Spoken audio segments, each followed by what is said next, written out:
Shalom, Lakem, Kal Yashara'al. How's your peace, Israel? Welcome back to another video.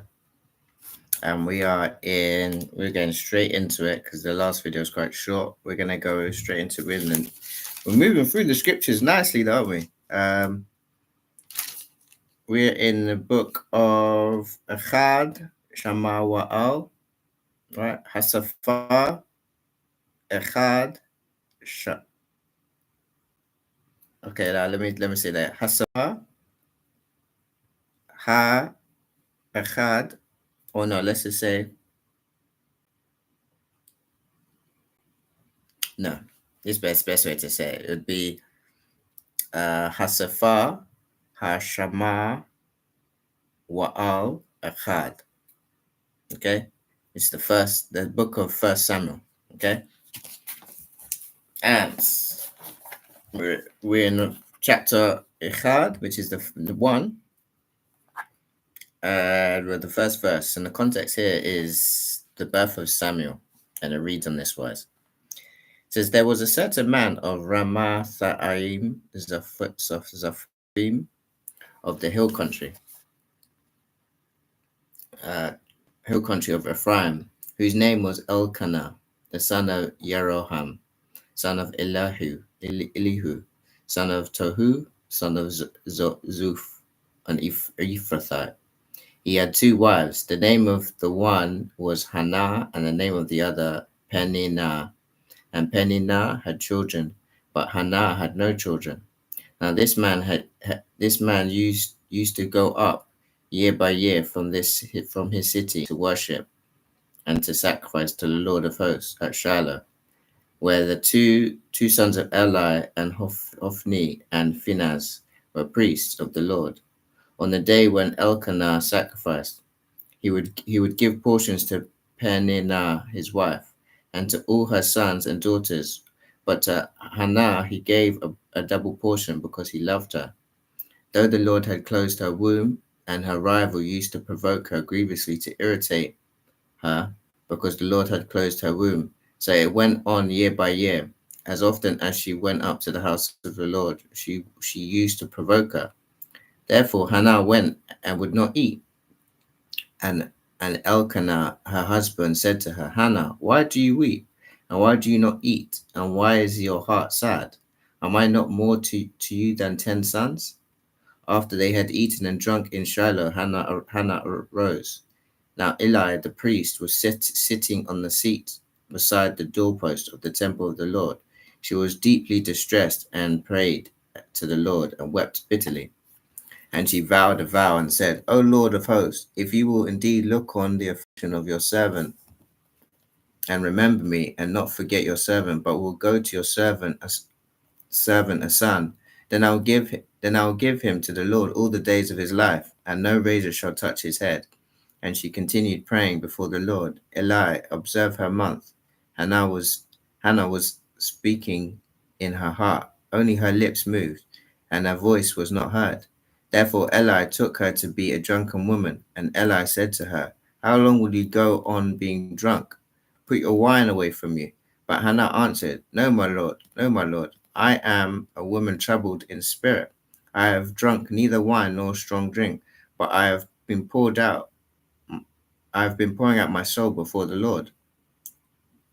Do not regard your servant as a worthless woman, for a long I have been speaking out of my great anxiety and vexation. Then Eli answered, Go in peace, and the God of Israel grant your petition that you have made to him. And she said, Let your servant find favor in your eyes. Then the woman went her way and ate, and her face was no longer sad. They arose early in the morning and worshipped before the Lord.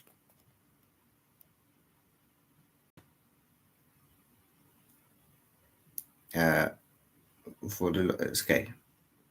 early in the morning and worshipped before the Lord. Then they went back to the house of Ramah, and Elkanah knew Hannah his wife, and the Lord remembered her.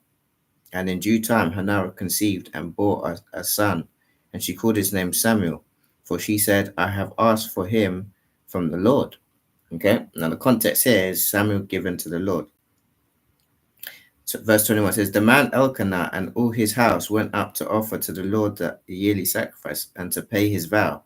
But Hannah did not go up, for she said to her husband, as soon as the child is weaned, I will bring him, so that he may appear in the presence of the Lord and dwell there forever.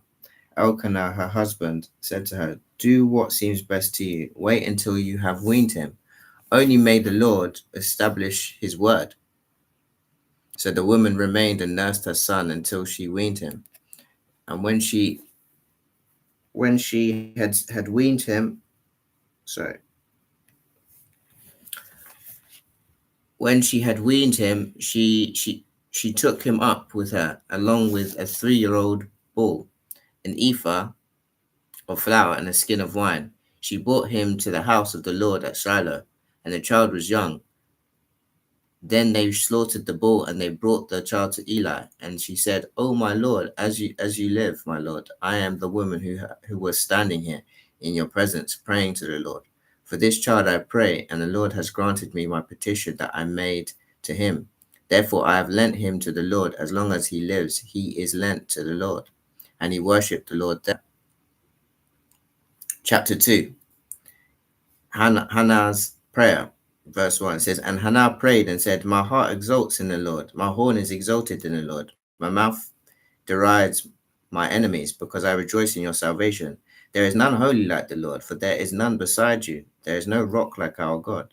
Talk no more so very proudly. Let no arrogance come from your mouth. For the Lord is a God of knowledge, and by him his actions are weighed. The bows of the mighty are broken, but the feeble bind on strength.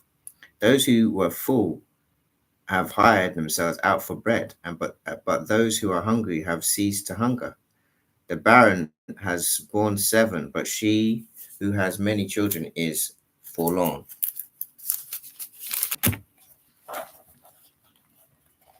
The Lord kills and brings to life. He brings down to Sheol and raises up.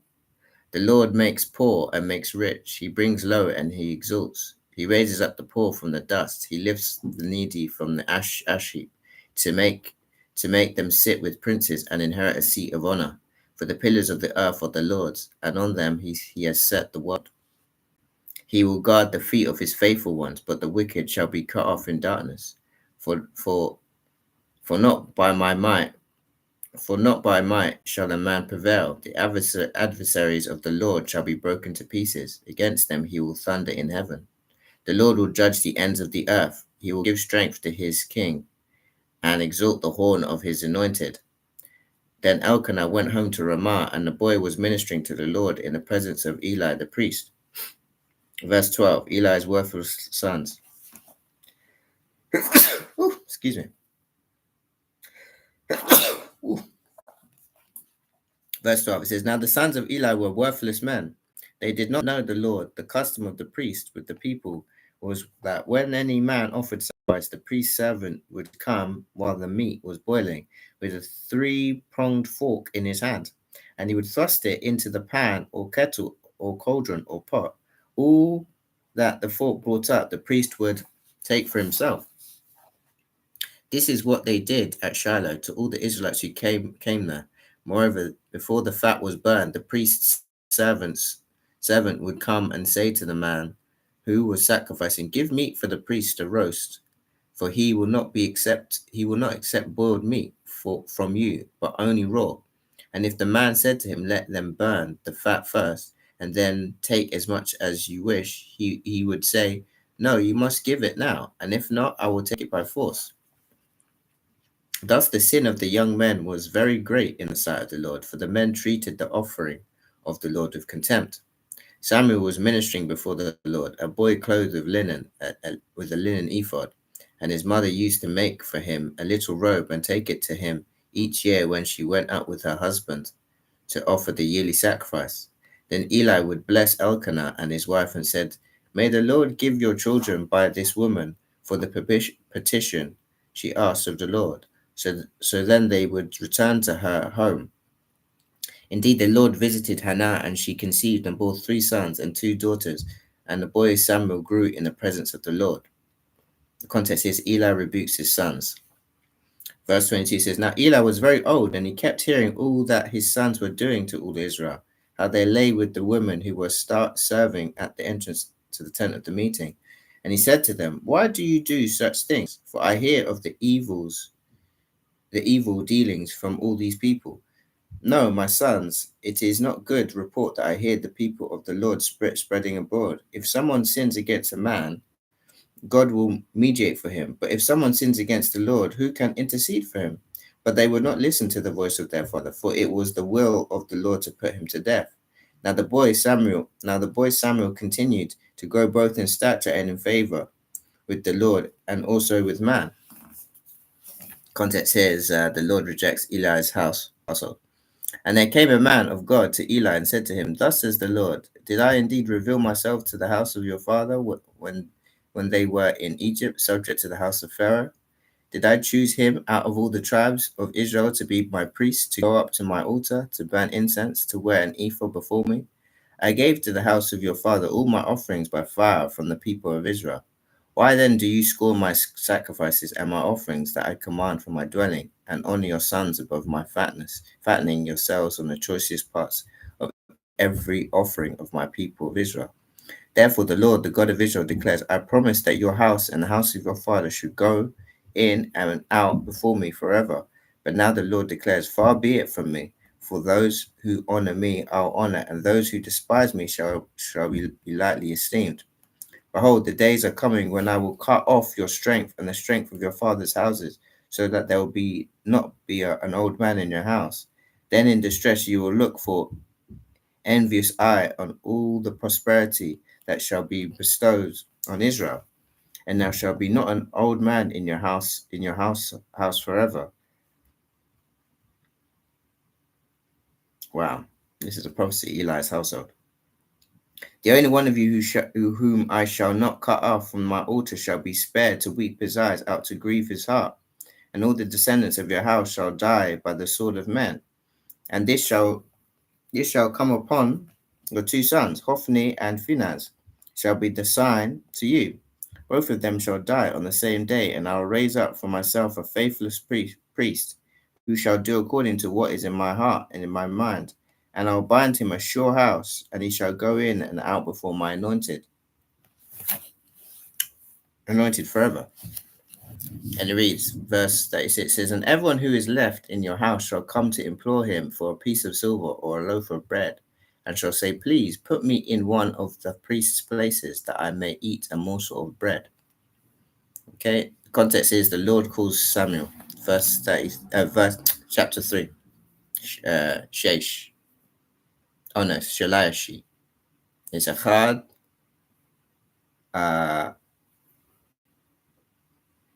wow, forgotten what 2 is. Oh, Shani. Echad, Shani, it should be Shaliashi, which is 3. The Lord called Samuel. Now the boy Samuel was ministering to the Lord in the presence of Eli, and the word of the Lord was rare in those days. There was no frequent vision. At that time, Eli, whose eyesight had begun to grow dim so that he could not see, was lying down in his own place. The lamp of God had not yet gone out, and Samuel was lying down in the temple of the Lord where the ark of God was. Then the Lord called Samuel, and he said, Here I am, and ran to Eli and said, Here I am, for you called me. But he said, I do not call. Lie down. I did not call. Lie down again. So he went and lay down. And the Lord called again, Samuel. And Samuel arose and went to Eli and said, Here I am, for you called me. But he said, I did not call you. I did not call my son. Lie down again. Now Samuel did not know that the word of the Lord, had not yet been revealed to him. And the Lord called Samuel again the third time, and he rose and went to Eli and said, Here I am, for you called me. Then Eli perceived that the Lord was calling the boy. Therefore Eli said to Samuel, Go lie down, and if he calls you, you shall say, Speak, Lord, for your servant hears. So Samuel went and lay down in his place, and the Lord came and stood, calling as at other times, Samuel, Samuel. And Samuel said, Speak, for your servant hears. Then the Lord said to Samuel, Behold, I am about to do a thing in Israel, at which the 2 ears of everyone who hears it will tingle. On that day I will fulfill against Eli all that I've spoken concerning his house from the beginning to end. And I declare to him that I am about to punish his house forever for the iniquity that he knew, because his sons were blaspheming God, and he did not restrain them. Therefore I swear to the house of Eli that the iniquity of Eli's house shall not be atoned for by sacrifice or offering forever. Samuel lay until morning. Then he opened the doors of his house of the Lord, and Samuel was afraid to tell the vision to Eli. But Eli called Samuel and said, Samuel, my son. And he said, Here I am. And Eli said, What was it he told you? Do not hide it from me. May God do so to you and more also if you hide anything from me, all that he told you. So Samuel told him everything, and he hid nothing from it. And he said it is the Lord. Let him do what seems good to him. And Samuel grew, and the Lord was with him, and let none of his words fall to the ground. And all Israel from Dan to Beersheba knew that Samuel was established as a prophet of the Lord. And the Lord appeared again at Shiloh, for the Lord revealed himself to Samuel at Shiloh by the word of the Lord. Okay, we're in chapter 4. Context is the Philistines capture the ark. Verse 1, and it reads, it says, and the word of Samuel came to all Israel. Now Israel went out to battle against the Philistines. They encamped at Ebenezer, and the Philistines encamped at Aphek. And the Philistines drew up in line against Israel, and when the battle spread, Israel was defeated before the Philistines, who killed about 4,000 men on the field of battle. And when the people came to the camp, the elders of Israel said, Why has the Lord defeated us the day before the Philistines? Let us bring the ark of the covenant of the Lord here from Shiloh, that it may come among us and save us from the power of the enemies. So the people sent to Shiloh and brought from there the ark of the covenant of the Lord of hosts, who is enthroned on the cherubim. And the two sons of Eli, Hophni and Phinehas, were there with the ark of the covenant of God. As soon as the ark of the covenant of the Lord came into the camp, all Israel gave a mighty shout, so that the earth resounded. And when the Philistines heard the noise of the shouting, they said, What does this great shouting in the camp of the Hebrews mean? When they heard the ark of the Lord had come to the camp, the Philistines were afraid, for they said, Oh, God has come into the camp. And they said, Woe to us, for nothing like this has happened before. Woe to us, who can deliver us from the power of these mighty gods? These are the gods who struck the Egyptians with every sort of plague in the wilderness. Take courage and be men, O Philistines, lest you become slaves to the Hebrews, as they have been to you. Be men and fight. So the Philistines fought, and Israel was defeated, and they fled, every man to his home. And there was a very great slaughter, for 30,000 foot soldiers of Israel fell, and the ark of God was captured, and the two sons of Eli, and Hophni and Phinehas, died. Oh, this is serious. Verse 12, the context here was the death of Eli. It says, and the man of Benjamin ran from the battle line and came to Shiloh the same day, with his clothes torn and with dirt on his head. When he arrived, Eli was sitting on his seat by the road, watching, for his heart trembled for the ark of God. And when the man came into the city and told the news, all the city cried out. When Eli heard the sound of the outcry, he said, What is this uproar? Then the man hurried and came and told Eli. Now Eli was 98 years old, and his eyes were set so that he could not see. And the man said to Eli, I am he who has come from the battle.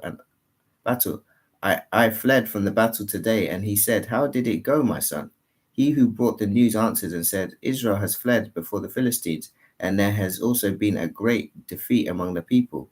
Your two sons also, Hophni and Phinehas, are dead, and the ark of God has been captured. As soon as he mentioned the ark of God, Eli fell over backwards from his seat by the side of the gate, and his neck was broken, and he died. For the man was old and heavy. He had judged Israel 40 years. Now his daughter-in-law, the wife of Phinehas, was pregnant, about to give birth. And when she heard the news that the ark of God was captured, and that her father-in-law and her husband were dead, she bowed and gave birth, for her pains came upon her. And about the time of her death, the women tending her said to her, Do not be afraid, for you have borne a son. But she said she did not answer or pay attention, and she named the child Ichabod, saying, "The glory has departed from Israel, because the ark of God had been captured, and because of her father-in-law and her husband." And she said, "The glory has departed from Israel, for the ark of God has been captured." Right, the context of this is the Philistines and the ark. This is chapter 5, or Chameashi in Hebrew. It says, "When the Philistines captured the ark of God, they brought it from Ebenezer to Ashdod. Then the Philistines took the ark of God and brought it into the house of Dagon and set it up beside Dagon." Now, Dagon is like a god. It was a sort of sea serpent cross man, basically like a merman. Okay, like a mermaid, but a male version. Okay, and when the people of Ashdod rose early the next day, behold, Dagon had fallen face down on the ground before the ark of the Lord. So they took Dagon and put him back in his place. But when they arose early on the next morning, behold, Dagon had fallen face down on the ground before the ark of the Lord. And the head of Dagon, both his hands, were lying cut off from the threshold. Only the trunk of Dagon was left to him. This is why the priests of Dagon and all who entered the house of Dagon did not tread on the threshold of the Dagon in Ashdod to this day. The hand of the Lord was heavy against the people of Ashdod, and he terrified and afflicted them with tumors, both Ashdod and its territory. And when the men of Ashdod saw how things were, they said, "The ark of God of Israel must not remain with us, for his hand is hard against us and against Dagon our God." So they sent and gathered together all the lords of the Philistines and said, "What shall we do with the ark of the God of Israel?" They answered, "Let the ark of God of Israel be brought around to Gath." So they brought the ark of God of Israel there. But after they had brought it around, the hand of the Lord was against the city, causing a very great panic. He afflicted the men of the city, both young and old, so that the tumors broke out on them. So they set the ark of God to Ekron. But as soon as the ark of God came to Ekron, the people of Ekron cried out, "They have brought around to us the ark of God of Israel to kill us and our people." They sent therefore and gathered together all the lords of the Philistines and said, "Send away the ark of God, the God of Israel, and let it return to its own place, that it may not kill us and our people." For there was a deathly panic throughout the whole city. The hand of God was very heavy there. The men who died, who did not die, were struck with tumors, and the cry of the city went up to heaven.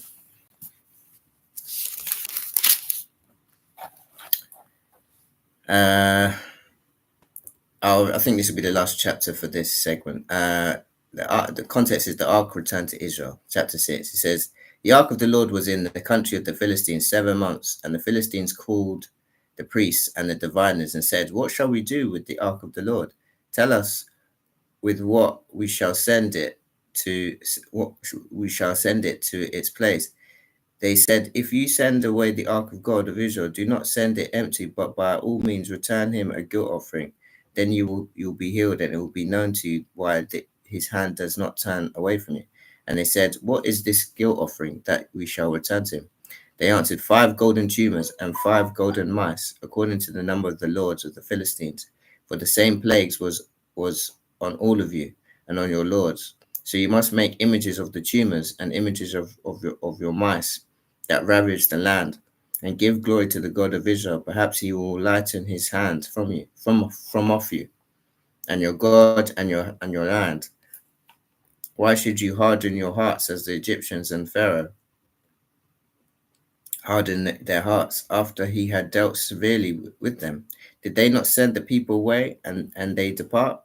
Now then, take and prepare a new cart and 2 milk cows on which there has never come a yoke. And yoke the cows to the cart, but take their calves home away from them. And take the ark of the Lord and place it on the cart, and put it in a box at its side, the figures of gold, which you are returning to him as a guilt offering. Then send it off and let it go its way, and watch. If it goes up on the way to its own land, to Beth Shemesh, then it is he who has done us this great harm. But if not, then we shall know that it is not his hand that struck us. It happened to us by coincidence." The men did so and took 2 milk cows and yoked them to the cart and shut up their calves at home. And they put the ark of the Lord on the cart and the box with the golden mice and the images of their tumors. And the cows went straight in the direction of Beth Shemesh along one highway, lowing as they went. They turned neither to the right nor to the left, and the lords of the Philistines went after them as far as the border of Beth Shemesh, were reaping their wheat harvest in the valley. And when they lifted up their eyes and saw the ark, they rejoiced to see it. The cart came into the field of Joshua of Beth Shemesh and stopped there. A great stone was there, and they split up the wood of the cart and offered the cows as a burnt offering to the Lord. And the Levites took down the ark of the Lord, the box that was beside it, in which were the golden figures, and set them upon the great stone. And men of Beth Shemesh offered burnt offerings and sacrificed sacrifices on that day to the Lord. And when the 5 lords of the Philistines saw it, they returned that day to Ekron. These are the golden tumors that the Philistines returned as a guilt offering to the Lord. 1 for Ashdod, 1 for Gaza, 1 for Ashkelon, 1 for Gath, and 1 for Ekron. And the golden mice, according to the number of the cities of the Philistines, belonged to the 5 lords, both fortified cities and unwalled villages. The great stone beside which they sat down the ark of the Lord is a witness to this day in the field of Joshua of Beth Shemesh. And he struck some of the men of Beth Shemesh because they looked upon the ark, struck the people with a great blow. Then the men of Beth Shemesh said, "Who is able to stand before the Lord, this holy God? And to whom shall he go up away from us?" So they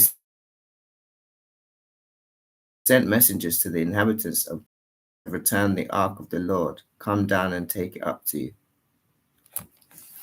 Wow, this is serious. So, even just the ark, obviously, the Father's presence, situations that went on when the Ark of the Covenant came into the wrong people's hands, you see.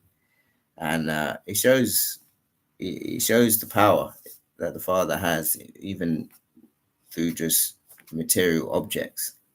And you'll find that, I don't know if we've read it yet, but there was a situation where